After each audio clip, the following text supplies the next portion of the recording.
একেদু, জি চাচা, ভালো আছেন? হ্যাঁ ভালো আছি। একেদু, তোকে বাড়ির সবাই ভালো আছে? হয় চাচা, বাড়ির সবাই ভালো আছে। বাবা তোরে একটা কথা বলতে চাইছিলাম। বলেন। কথাটা হইলো, তোর দাদা তো মারা গেল, তা তোর বাপে তো সব সম্পত্তি গুলা ভাগযোগ করলো না।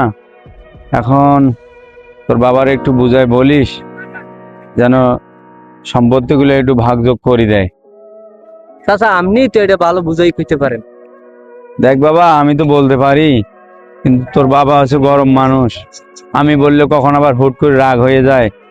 তুই বাবার বড় ছেলে হিসেবে বাবা কথাটা একটু বুঝাই বলিস তোর বাবাকে, যেন জমি জায়গাটা একটু ভাগযোগ করে দেয় আমাদেরকে। হ্যাঁ, আচ্ছা ঠিক আছে, আমি টেনশন করি না, আমি বলবো অনেক।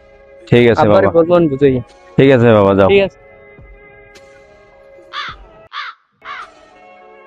আব্বা সাহেব। যে ওই দাদাই তো মারা গেছে, হ্যাঁ, চাচাই বলছে এখন জমিগুলা ভাগ করে দিয়ে দেবেন। কির জায়গা ভাইবি তোর চাচায়? হ্যাঁ, কির জায়গা ভাইবি তোর চাচায়?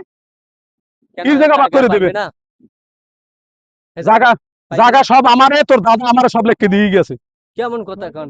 পোলা হইছেন তিন দিয়া, আমের সব লেখকে দিয়ে গেছে। কিরকম লেখকে দিয়ে গেছে? এরা বাগে ভাগ জায়গা পাইবে না সবাই? না, হারা কেউ জায়গা পাইবে না, জায়গা সব তোর দাদা আমারে লিখে দিয়ে গেছে। এই আমের উল্টোপাল্টা কথা আমি শুনতে চাই না, বুঝছেন? আমের অবৈধ এই সম্পত্তি আমরা খাইতে চাই না, এটা আমার সাফ কথা। যার জায়গা হ্যারে সুন্দর করে ভাগ করে বুঝাই দিয়ে দেবেন। এই আমের লগে এই শেষ কথা।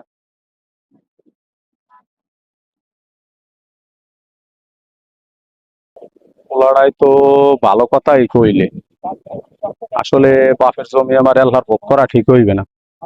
আমরা তো তিনটে ভাই, আমারও তো মরতে হইবে। তা জায়গা জমি তিন ভাইরই ভাগ করে দিব আমি সমানভাবে। না ঠিকই আছে, পোলার কথাটাই ঠিক আছে।